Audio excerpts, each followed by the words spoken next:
The harsh fluorescent lights of the corporate bathroom cast unforgiving shadows as Sarah Chen gripped the marble sink, her knuckles white with desperation. Her reflection stared back, a successful CEO worth millions, yet completely powerless to help her own child. For the fourth night in a row, her 7-year-old daughter Emma hadn't slept.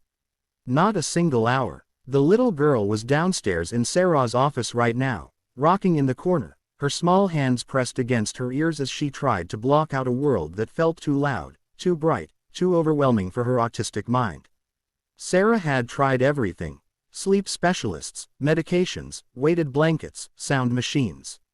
Nothing worked. Emma would just lie there, wide-eyed and anxious, asking the same heartbreaking question: "Mommy, where did the singing man go?" 3 floors below, Marcus Rodriguez was loading his beat-up Ford pickup truck with the last of his belongings from the janitor's supply closet. His hands shook slightly as he placed his favorite mop, the one with the blue handle that his son Diego had helped him pick out at the hardware store, into the truck bed. At 48, getting fired wasn't new to Marcus, but it had never felt this unfair. All he'd done was sing softly while he worked the night shift, the same Spanish lullabies his late wife Maria used to hum to Diego when he was small. "Excuse me, what do you think this is, American Idol?" Sarah had snapped when she'd caught him 3 days ago, emerging from her office like a storm cloud in designer heels. "This is a professional environment. Clean up your act or clean out your locker." Marcus had tried to explain that he worked alone, that his singing never bothered anyone, but Sarah was already walking away, her phone glued to her ear as she barked orders at some unfortunate employee. The next morning, a pink slip was waiting in his time card slot. What Sarah didn't know, what she was only now beginning to piece together through Emma's heartbroken questions, was that Marcus's gentle voice had been traveling through the building's old ventilation system for months, finding its way to the executive childcare center where Emma spent long hours while her mother worked 16-hour days. The little girl, who struggled with sensory overload and rarely found peace in the chaotic world around her, had discovered something miraculous. When the mysterious singing started around 10 p.m. each night, the constant buzzing in her head would finally quiet. She would curl up on the small couch in the daycare room, pressing her ear to the wall, and for the first time all day, she could rest. Now, as Sarah splashed cold water on her face, she could hear Emma's distressed whimpers echoing through the executive floor. Her daughter's pediatrician had warned that prolonged sleep deprivation could trigger dangerous health complications.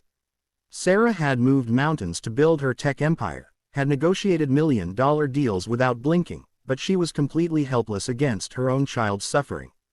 "Mrs. Chen." The voice belonged to Janet, the night security guard, a grandmother of 5 who'd worked at Chen Enterprises for over a decade. "I'm sorry to bother you, but I couldn't help but notice Emma's been having such a hard time lately." Sarah turned, embarrassed that her private struggles were so visible. "We're managing, thank you. If you don't mind me asking," Janet said gently, "when did this start?" "The sleeping trouble, Monday night," Sarah whispered. "Right after." She stopped, the pieces suddenly clicking together with devastating clarity. "Right after I fired the night janitor."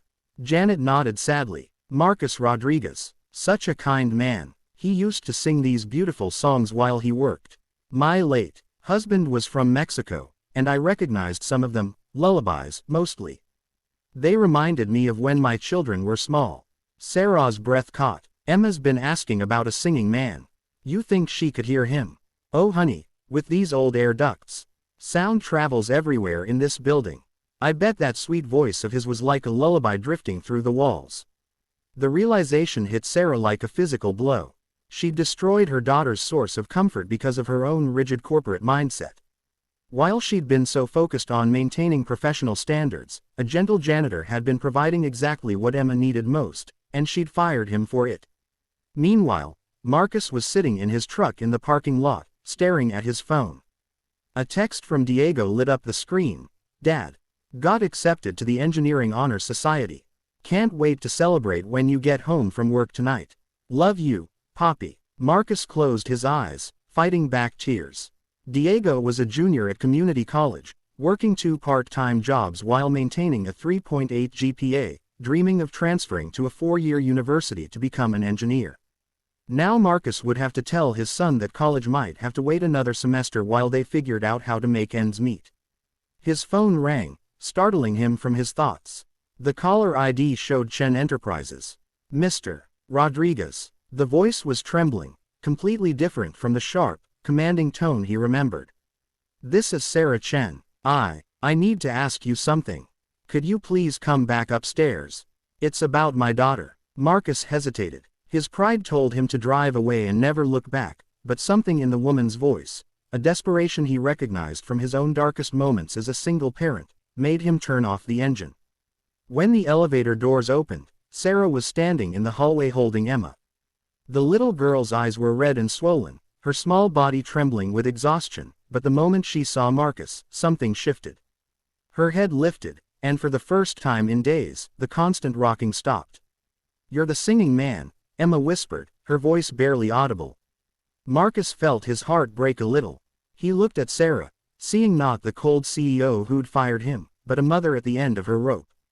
"Ma'am, I don't understand what's happening here." Sarah's voice cracked as she began to speak. She told him about Emma's autism, about the sleepless nights and the endless search for anything that would bring her daughter peace. She explained how his singing had somehow traveled through the building to become the soundtrack of Emma's rest, the only thing in the world that could quiet her overstimulated mind. "I made a terrible mistake," Sarah said, tears streaming down her face. "I was so worried about maintaining corporate standards that I fired the one person who was actually helping my child. Mr. Rodriguez, I'm not asking you to forgive me, but could you sing for her? Just once. She hasn't slept in 4 days." Marcus looked at the exhausted child in her mother's arms, and his own parental instincts kicked in.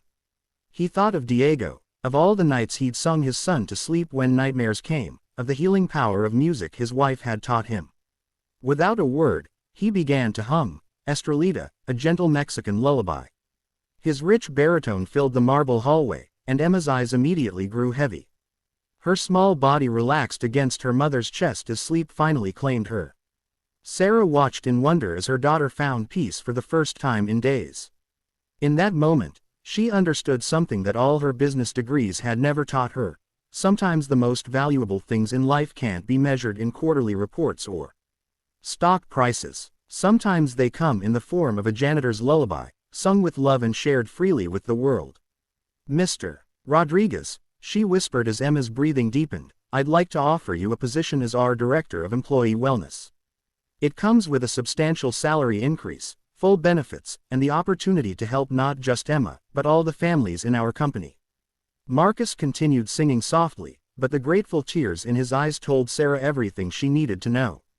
6 months later, Chen Enterprises became the first Fortune 500 company to implement a comprehensive music therapy program.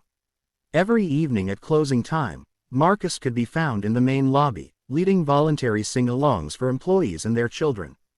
The building that once echoed with the cold efficiency of corporate ambition now resonated with something far more precious, the sound of human connection, healing one voice at a time. And Emma, she slept soundly every night, knowing that somewhere in her mother's building, a kind man was still singing lullabies for anyone who needed to hear them.